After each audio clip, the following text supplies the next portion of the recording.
Hello students, welcome to वायु learning. सो आज की क्लास में हम स्टार्ट करेंगे chapter number 5, principle of inheritance and variation. तो सबसे पहले हम समझेंगे कि जेनेटिक्स क्या है, हेरिडिटी क्या है, यानी इनहेरिटेंस है क्या। तो सबसे पहले हम यहाँ लेते हैं एक एग्जांपल जिसमें हम यहाँ पर एक फादर ले रहे हैं और एक मदर ले रहे हैं। इनका एक सन है, ठीक है, इनका एक सन है। इस सन की जो आईज हैं वो इसके मदर के जैसी हैं और इसकी जो नोज है वो इसके फादर के जैसी है, ठीक है। यानी यहाँ पर हम क्या देख रहे हैं कि फादर से और मदर से कैरेक्टर किसके अंदर जा रहा है, सन के अंदर जा रहा है। तो हम ये भी बोल सकते हैं कि एक जनरेशन से कैरेक्टर ट्रांसफर हो रहा है दूसरी जनरेशन में। तो ये जो एक जनरेशन से कैरेक्टर जब दूसरी जनरेशन में जाता है, इसी को हम क्या बोलते हैं, हेरिडिटी। तो अब बात आती है कि जेनेटिक्स क्या है फिर। तो जेनेटिक्स को हम क्या बोलेंगे, यानी ये कैरेक्टर जो ट्रांसफर हो रहा है फादर से मदर से सन के अंदर, ये कैसे ट्रांसफर हो रहा है, इस चीज को हम समझते हैं। यानी इस बायो को हम समझ रहे, अंडरस्टैंड कर रहे हैं इस प्रॉपर्टी को कि कैसे वो कैरेक्टर जो है वो उसके सन में ट्रांसफर हो रहा है। इसी की जो स्टडी है इसको हम बोलते हैं जेनेटिक्स। यानी यहाँ पर हम क्या देखेंगे कि कौन सा क्रोमोसोम नंबर इन्वॉल्व है, कौन सा जीन इन्वॉल्व है जिसकी वजह से वो कैरेक्टर जो है वो ट्रांसफर हो रहा है। तो अब हम एक बार देखते हैं जेनेटिक्स किसने दिया था और इसकी डेफिनेशन क्या है। सो जेनेटिक्स क्या है, it is the science concerned with precise understanding of biological properties, ठीक है। यानी हम उस बायो की प्रॉपर्टी को समझ रहे हैं जो इसमें इन्वॉल्व है, जिससे कैरेक्टर ट्रांसफर हो रहा है पेरेंट से उनके ऑफस्प्रिंग में। और ये टर्म किसने दी थी, डब्ल्यू बैटेसन ने 1905 में। जेनेटिक्स किसने दिया था, डब्ल्यू बैटेसन ने 1905 में। ये आपको ध्यान रखना है। नेक्स्ट अब हम यहाँ देखेंगे वेरिएशन क्या है। तो अगर हम बोले वेरिएशन को एक वन वर्ड में तो हम क्या बोलेंगे, चेंज। वेरिएशन का मतलब क्या है, चेंज आ रहा है, ठीक है। तो अगर हम सेक्सुअली रिप्रोड्यूसिंग ऑर्गेनिजम्स की बात करें तो वहां पर पेरेंट से ऑफस्प्रिंग बिल्कुल सिमिलर नहीं होते हैं, उनमें चेंजेस होते हैं। कुछ कैरेक्टर जरूर सिमिलर हो सकता है, लेकिन बोलो कि एग्जैक्ट कॉपी होंगे अपने पेरेंट्स के, ऐसा नहीं होता सेक्सुअली रिप्रोड्यूसिंग ऑर्गेनिज्म। यानी उनमें चेंज है और ये चेंज बहुत जरूरी है। क्यों, क्योंकि इन्वायरमेंट में अगर सरवाइव करना है किसी भी एक स्पीशीज को, तो उस इन्वायरमेंट कंडीशन में जो चेंज आएगा उसके अकॉर्डिंग उस स्पीशीज को अपने अंदर चेंज करना पड़ेगा। अगर ऐसा वो स्पीशीज नहीं करेगी तो वो सरवाइव नहीं कर पाएगी और धीरे धीरे एक्सटिंक्ट हो जाएगी। ये सारी बातें हम जानते हैं। तो इसलिए सर्वाइवल के लिए वेरिएशन जो है, जब भी वेरिएशन आएगा तो सर्वाइवल के लिए हमें उसमें चेंज करना पड़ेगा अपने अंदर, ओके, तभी हम जो है एक्सटिंक्ट होने से बच पाएंगे। तो अब ये जो वेरिएशन है ये दो टाइप की होती है। एक होती है सोमैटिक वेरिएशन। पहले हम बात करेंगे यहां पर सोमैटिक वेरिएशन के बारे में। सोमैटिक वेरिएशन वो वेरिएशन होती है जो सोमैटिक सेल्स में होती है। यानी जो हमारे सेल्स इन्वॉल्व हैं वो कौन से सेल्स हैं, सोमैटिक सेल्स। ये वो वेरिएशन है जिसमें एक इंडिविजुअल अपने लाइफ के अकॉर्डिंग जो भी उसके आसपास की कंडीशन है उनमें अपने आप को एडजस्ट करता है, अपने अंदर चेंजेस लाता है। यानी ये चेंजेस क्या है, जो अपनी लाइफ के अकॉर्डिंग जो है वो कर रहा है अपने अंदर, ठीक है। तो यानी ये चेंजेस अक्वायर्ड है, ठीक है, अपनी लाइफ के अंदर वो चेंजेस सीख रहा है। और जैसे ही उसकी डेथ हो जाएगी तो फिर वो चेंजेस जो है वो परमानेंट नहीं रहेंगे, वो भी उसके साथ खत्म, ओके। तो यहाँ पर सोमैटिक वेरिएशंस के क्या रीजंस हैं, क्या कॉजेज हैं, वो भी अब हम देखते हैं।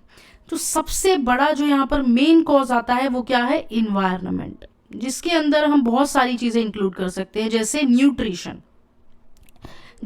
न्यूट्रिशन। अब हम साउथ इंडिया की बात करें तो वहाँ का जो फूड है वो मेनली लोगों का क्या है, राइस है। वहाँ लोग राइस प्रेफर करते हैं। वहीं अगर हम सेंट्रल इंडिया में आ जाएं या कोई और दूसरे जो नॉर्थ इंडिया के स्टेट है उनमें जाएं तो वहाँ लोग सिर्फ राइस नहीं लेते, उसके साथ में और भी चपाती वगैरह भी लेते हैं। तो कहने का मतलब ये है कि राइस साउथ इंडिया में क्यों, क्योंकि वहाँ राइस बहुत ज़्यादा होता है और बहुत अच्छी क्वालिटी का है, तो इसलिए वहाँ के लोगों का जो फूड है वो राइस है। यानी इन्वायरमेंट में जो चीज़ ज़्यादा है उसको फेवर ज़्यादा किया जा रहा है, ठीक है, तो इस वजह से चेंज आएगा। और क्या चेंज है? Better conditions. अब कोई एक पर्सन जो है वो ऐसी जगह रहता है जहाँ पे उसको हर सुविधा मिल रही है, तो क्या होगा, वो उस सुविधा के अकॉर्डिंग उस कंफर्ट जोन में अपने आप को इजीली जो है वो एडजस्ट कर लेगा, ठीक है। बचपन से अगर उसको वो माहौल मिला है तो वो उसमें आराम से रह लेगा। लेकिन वही पर्सन जब उसको बहुत ज़्यादा हार्श कंडीशंस आई, टफ कंडीशंस आई, या ऐसी जगह रहना पड़ा जहाँ पे वो कंफर्ट जोन उसको नहीं मिल रहा, तो क्या होगा, वो एलिमिनेट हो सकता है। फाइट करेगा, हो सकता है सर्वाइव भी कर जाए और हो सकता है एलिमिनेट भी कर जाए। ओके, तो यानी बेटर कंडीशन जो है ये भी इसका एक बहुत बड़ा कॉज है। इसके साथ में एक हम वाटर वाला एग्जांपल भी ले लेते हैं कि वाटर, कुछ प्लांट्स ऐसे होते हैं जो वाटर में ही जो है ग्रो करते हैं और कुछ प्लांट्स ऐसे हैं जिनको वाटर चाहिए ही नहीं। तो अगर हम दोनों कंडीशंस रिवर्स कर दें, यानी एक डेजर्ट प्लांट को हम पानी में डाल दें तो उसको तो उतना वाटर चाहिए नहीं, या फिर हम एक्वेटिक प्लांट को डेजर्ट में डाल दें तो वो सर्वाइव नहीं कर पाएगा। यानी इन्वायरमेंटल कंडीशंस जो है उसके अकॉर्डिंग चेंज आ रहा है। ओके, और अगर हम इसमें देखें तो क्या है, हैबिटेट, यानी लिविंग प्लेस किसी भी एक ऑर्गेनिज्म की। तो जैसा हैबिटेट होगा उसके अकॉर्डिंग वो उतने ही हैबिटेट में अपने आप को एडजस्ट करेगा, अडेप्ट करेगा, ठीक है। तो ये सारे चेंजेस जो हैं ये लाइफ टाइम में हो रहे हैं, ये एक्वायर्ड चेंजेस हैं, इसलिए ये सोमेटिक सेल्स में होते हैं और इसीलिए हम इनको बोलते हैं वेरिएशन, लेकिन सोमेटिक वेरिएशन। नेक्स्ट वेरिएशन जो है वो है जर्मिनल वेरिएशन। जर्मिनल वेरिएशन, तो अगर हम जर्मिनल वेरिएशन की बात करें तो ये किस में होती है, जर्म सेल्स के अंदर। इसमें कौन से सेल्स इन्वॉल्व हैं, जर्म सेल्स। अब ये जब जर्म सेल्स में हो रही है तो ये कैसी होगी, इनहेरिटेबल, यानी कैरेक्टर जो है वो ट्रांसफर होगा पेरेंट से ऑफस्प्रिंग के अंदर। अब इसके क्या क्या कॉजेज होते हैं वो हम देखते हैं। तो जो सबसे पहला जो मेजर कॉज है वो क्या है, रिकॉम्बिनेशन। रिकॉम्बिनेशन यानी जिसको हम क्रॉसिंग ओवर भी बोलते हैं। तो इसको देखो, हम इसको समझते हैं कि मान लो एक ये क्रोमोसोम पेयर है, होमोलोगस क्रोमोसोम पेयर, यानी एक जो है ये मेल का क्रोमोसोम है, इस पे 2 जीन्स प्रेजेंट हैं, दोनों ही कैसे हैं, डोमिनेंट हैं। ओके, इस तरह से ये फीमेल का एक क्रोमोसोम पेयर है और इसके अंदर 2 जीन्स प्रेजेंट है, कैसे हैं, दोनों ही रिसेसिव हैं। तो इनके बीच में क्या हो रहा है, क्रॉसिंग ओवर हो गई है। मान लेते हैं इनके बीच में क्रॉसिंग ओवर हो गई। तो जब क्रॉसिंग ओवर होगी तो क्या होगा, यहाँ पर 4 टाइप के गैमेट्स प्रोड्यूस होंगे, small a capital B, capital A small b और स्मॉल ए और स्मॉल बी। इस तरह से 4 टाइप्स के गैमेट्स जो है वो यहाँ पर बनेंगे और यही गैमेट्स से फिर आगे जाके ऑफस्प्रिंग जो है उसमें ट्रांसफर होंगे। तो हम क्या बोल सकते हैं, जर्मिनल वेरिएशन जो है उसमें क्या हो रहा है, हेरिटेबल है, यानी ट्रांसफर हो रहे हैं ऑफस्प्रिंग के अंदर। तो उसका पहला रीजन क्या है, रिकॉम्बिनेशन और क्रॉसिंग ओवर। नेक्स्ट जो कॉज है वो क्या है जर्मिनल वेरिएशन का, वो है change in chemical nature of genes. ये नेक्स्ट कॉज है। अब केमिकल नेचर ऑफ जीन से हम क्या समझ रहे हैं, कैसे चेंज आ रहा है केमिकल नेचर में। तो देखो हमें पता है डीएनए क्या है, डीएनए जो है वो एक डबल स्टैंडर्ड है स्ट्रक्चर। ओके, अब ये जो डबल स्टैंडर्ड स्ट्रक्चर है डीएनए, इसका अगर हम एक ये छोटा सा सेगमेंट ले ले, इसको हम क्या बोलेंगे, जीन बोलेंगे, है ना। तो जीन क्या है, सेगमेंट ऑफ डीएनए। डीएनए किससे मिलके बना होता है, फॉस्फेट, शुगर और नाइट्रोजिनस बेसिस, ठीक है। तो मान लेते हैं नाइट्रोजिनस बेसिस में एक सीक्वेंस है GATC, तो मान लो इसके C में कहीं चेंज आ गया तो फिर क्या होगा, वो नेक्स्ट जनरेशन में भी ट्रांसफर होगा। तो इस तरह से क्या हो रहा है कि केमिकल नेचर जो हो रहा है जीन्स का उसमें चेंज आ रहा है ना। और हमें पता है जीन क्या है, सेगमेंट है डीएनए की। ओके, तो इस तरह से नाइट्रोजिनस बेस सीक्वेंस में भी चेंज आने की वजह से जो है वो जर्मिनल वेरिएशंस होती हैं।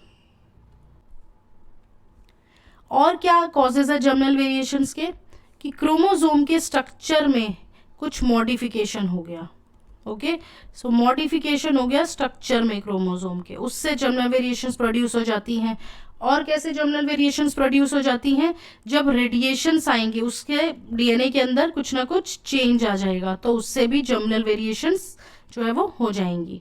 अब ये सब तो हो गए कि जर्मिनल वेरिएशंस क्या है, सोमेटिक वेरिएशंस क्या है, इनके कॉजेज क्या हैं, और वेरिएशन क्या है। ओके, अब बात आती है कि वेरिएशन की सिग्निफिकेंस क्या है। तो पहली चीज तो क्या है, हेरिडिटी का बेस है ये एक, है ना, वेरिएशन हेरिडिटी का बेस है, क्योंकि हेरिडिटी क्या है, कैरेक्टर ट्रांसफर हो रहा है पेरेंट्स से ऑफस्प्रिंग में, और जो कैसे हो रहा है, कुछ ना कुछ मदर से आ रहा है, कुछ फादर से आ रहा है, तो जो ऑफस्प्रिंग ना उसमें चेंज आ गया, कुछ नया ही बन रहा है। ओके, दूसरा सर्वाइवल के लिए जो है वेरिएशन बहुत ज़्यादा इंपॉर्टेंट है।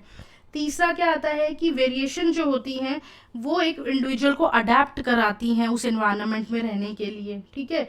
तो हम कह सकते हैं इवोल्यूशन भी लाती हैं वेरिएशन। तो ये सारे इसके सिग्निफिकेंस आ गए, इवोल्यूशन है, अडेप्टेशन है, सर्वाइवल है, बेसिस है हेरिडिटी का, ये सारे जो है वेरिएशन के सिग्निफिकेंस हैं। तो फिर एक बार देख लेते हैं आज की क्लास में जो हमने देखा है, हेरिडिटी क्या था, जेनेटिक्स की डेफिनेशन तो हमने देख ली थी। हेरिडिटी क्या है, process of transmission of character from one generation to another, इसको हम क्या बोलते हैं, हेरिडिटी और इनहेरिटेंस। वेरिएशन क्या है, जो डिफरेंस हो रहा है प्रोड्यूस कहाँ से, इंडिविजुअल्स, किसी भी एक स्पीशीज का इंडिविजुअल जो है वो डिफरेंसेस शो कर रहा है और वो उनके ऑफस्प्रिंग्स में भी जा रहा है, सेम पेरेंट्स है, उनके ऑफस्प्रिंग के अंदर कुछ ना कुछ चेंज आ गया, इसी को हम क्या बोलते हैं, इस चेंज को वेरिएशन। दो टाइप की वेरिएशन हमने देखी, सोमेटिक वेरिएशन सोमेटिक सेल्स में होती है, ये एक इंडिविजुअल अपनी लाइफ टाइम में एक्वायर करता है और जैसे ही उसकी डेथ हो जाती है तो वो लॉस हो जाती है वेरिएशन। ओके, नेक्स्ट है जर्मिनल वेरिएशन, जर्म सेल्स में होती हैं और ये इनहेरिटेबल है, यानी जो है ऑफस्प्रिंग में ट्रांसफर होती हैं। क्या कॉजेज थे इन वेरिएशंस के, इन्वायरमेंट जो है वो एक सबसे इंपॉर्टेंट कॉज है, केमिकल नेचर जो जीन्स का होता है वो भी हमने देखा कैसे, रेडिएशंस, न्यूट्रिशन, बेटर कंडीशन और क्रोमोसोम के स्ट्रक्चर में जो मॉडिफिकेशन है, ये सारे जो है वेरिएशंस के कॉजेज आ गए। ओके, सो आज की क्लास में हम इतना ही रखते हैं, एक छोटा सा इंट्रोडक्शन था इस चैप्टर का।